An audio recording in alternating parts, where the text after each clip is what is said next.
यति बेला चाहिँ हामी ठ्याक्कै के ठाउँ अरे हो के ठाउँ अरे हो सोमबारे आएपछि यता भान्जा यति बेला हामी तिनजना चाहिँ झापादेखि पहाड जाने कार्यक्रम भइरहेछ मौसम चाहिँ यस्तो चिल छ होइन एउटा यता बाइक छ एउटा यता छ ल कडा हेर न अब चाहिँ फाइनली लाग्यो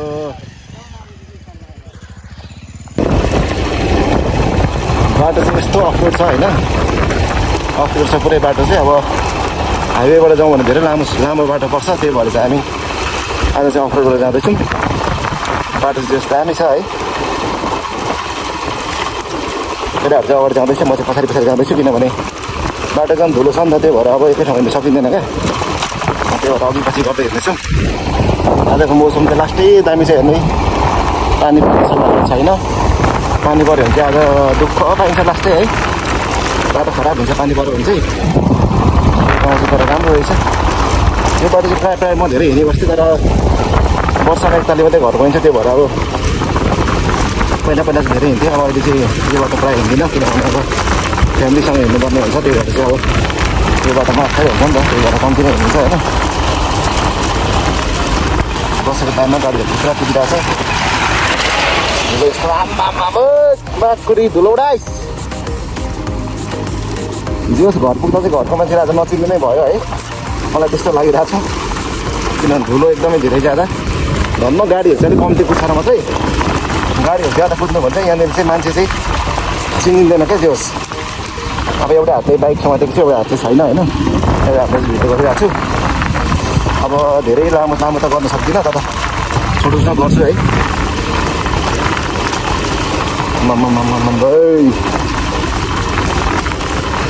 त्यो धेरै झापामा कुदाउने बानी भएर होला अफरोडमा अलिक डर लाग्छ आजभोलि यो त बाई मिस्टेक भयो भने लडिहालिन्छ होइन अस्तिमा लड्यो भने चाहिँ अब लास्टै नमजा हुन्छ बसेको टाइममा घाइते भयो भने नमजा हुन्छ पाटिपट्टि देखिएको चाहिँ यो जितपुरको डाँडा हो अब हामी यहाँबाट ठक्कै यो डाँडाबाट यहाँबाट पाटिपट्टिबाट जितपुर हुँदै मङ्गलबारे निस्केर चाहिँ पारिपट्टि तर्छौँ यहाँबाट चाहिँ हल्का राम्रो बाटो आउँदैछ यहाँबाट चाहिँ पिच जस्तै रहेछ यतिकै बाटो भयो भने जस मजा आउँछ होइन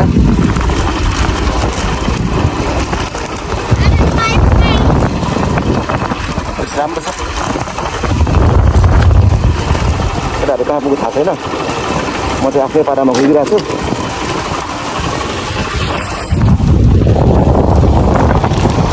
म चाहिँ आफ्नै पारामा होइन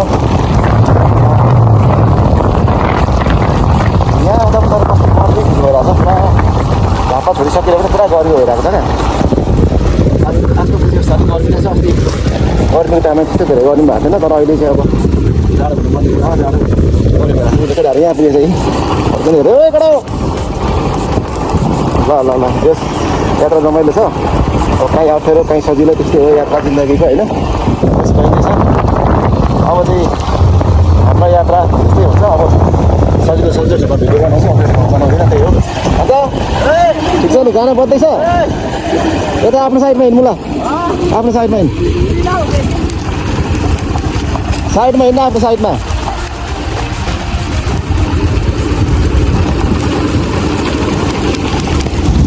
त्यही हो अब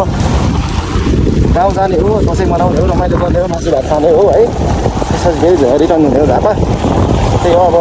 टोटल्ली भिडियो सबै गाउँकै भिडियोहरू आउँछ किनभने अब गाउँघरकोमा गएपछि यसो अब अल्छी लाग्छ होइन कन्टेन्टहरू बनाउनै पऱ्यो त्यही हो अब गाउँ बसेको हुन्छ 6-7 दिन जति गएको 1 हप्ता बसेको हुन्छ 1 हप्तापछि झापा झरिन्छ फेरि आफ्नो काममा लाग्छ है त बाटो चाहिँ यस्तो छ है सम्बन्धी राष्ट्रिय दामी साथी हेर्नु लाइकको साथ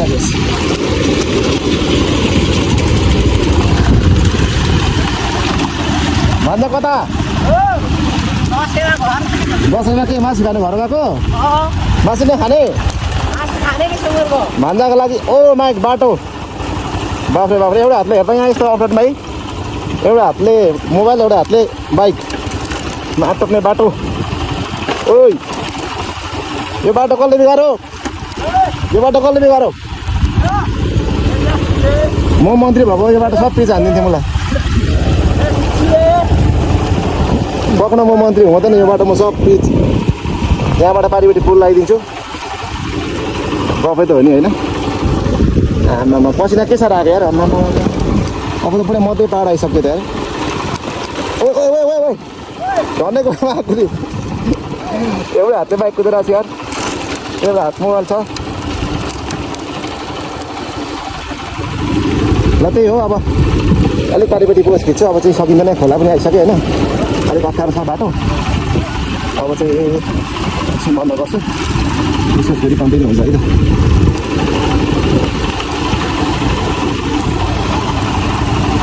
यसो निकै गाह्रो हुन्छ होइन त्यही हो अब अलिक पारिपट्टि पुगेर हामी फेरि भेट्छौँ बाटो चाहिँ यस्तो छ अप्ठ्यारो है बर्खामा चाहिँ यहाँ हेर्नु सकिँदैन नै होइन बर्खामा चाहिँ अब हेर्नु सकिँदैन किनभने अब ठुल्ठुलो गाडीहरू हिँड्छ बाटो पुरै बिगारेको हुन्छ अब अहिले चाहिँ पानी नपरेको भयो मलाई सजिलै छ हो अब आउँदा पनि यस राम्रै हुन्छ अब आउँदा पनि म यही बाटो फर्किन्छु होइन यस सजिलै हुन्छ होला पानी नपरोस् त्यही हो कसै रमाइलो हुन्छ पानी परेन भने पानी पऱ्यो भने चाहिँ बर्बाद हुन्छ होइन हिँड्न पनि गाह्रो हुन्छ अब यताउता घुम्नुपर्ने हुन्छ नि त अलिक गाह्रो हुन्छ हो अब पानी नपरोस् है यो डाँडा चढ्दै बाटो जानुपर्ने हुन्छ अब यो पुरै ठाडो चढेर जानुपर्ने हुन्छ गाउँको बाटो पाहाडमा जस बेग्लै मजा आउँछ राइड गर्नुलाई होइन यहाँदेखि तल चाहिँ तल पुल आउँछ अनि त्यो पुल तरिसके पछाडि चाहिँ सट्टै हामी उकालो लाग्छौँ ठाउँको नाम चाहिँ मलाई त्यत्रो धेरै थाहा छैन तर पनि जस यहाँदेखि यो डाँडा जितपुरको डाँडा हो यहाँ भन्दा मास्तिर मङ्गलबारे पानी टाढो हुँदै गइन्छ नाम चाहिँ सबै थाहा हुन्न है तर पनि यस अलिअलि थाहा हुन्छ थाहा भएको ठाउँको भनिदिइहाल्छु नत्र भने तपाईँहरूलाई पनि कति बेला थाहा हुन्छ यो बारे हेर्नु भएको छ भने होइन मान्छे तर त्यस अपलोडै भयो नि पहिला गाउँमा धेरै कुराकाले गर्दाखेरि एक्सपिरियन्स चाहिँ राम्रै छ त्यो भएर पनि एउटा हात छोडेर कुदेर आएको छु मजाले नै पहिला त्यो त अब 6-7 वर्ष 8 वर्ष गाउँमा कुदाइयो नि त गाउँमा त सबै टोटली अपलोड हुन्छ अब ठिक हुँदैन होइन त्यसले गर्दाखेरि अब धेरै अनुभव राम्रो छ भनौँ न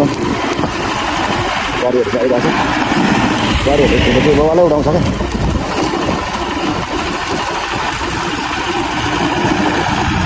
गाडीहरू पुरा रित्तै छ त यार एकजनालाई रित्तै हिँड्नु पोसाउँछ र यो चाहिँ एउटा खोला आइरहेको छ तल देखेको हुन्छ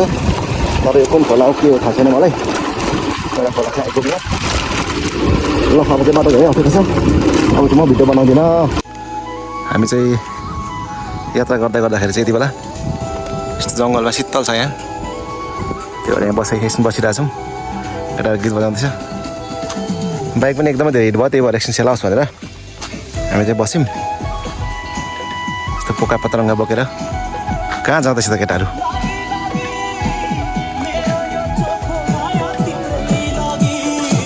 नाच्देऊ भाइ भन्दा नाच्देऊ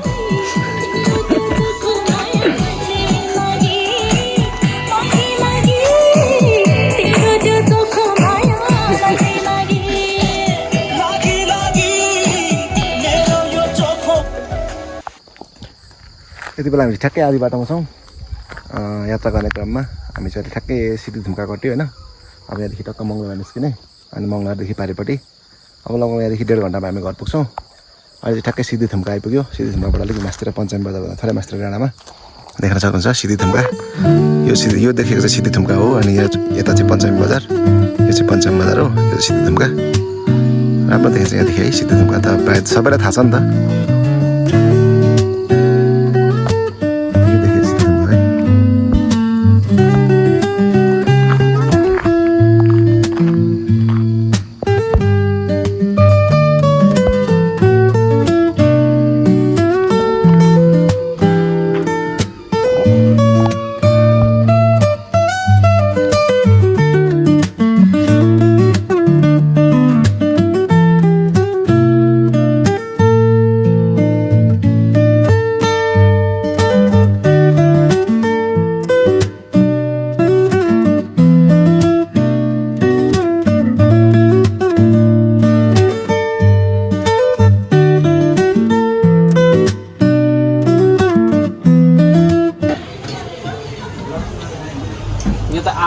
यति बेला हामी ठ्याक्कै मङ्गलबारे बजारमा आइपुग्यौँ होइन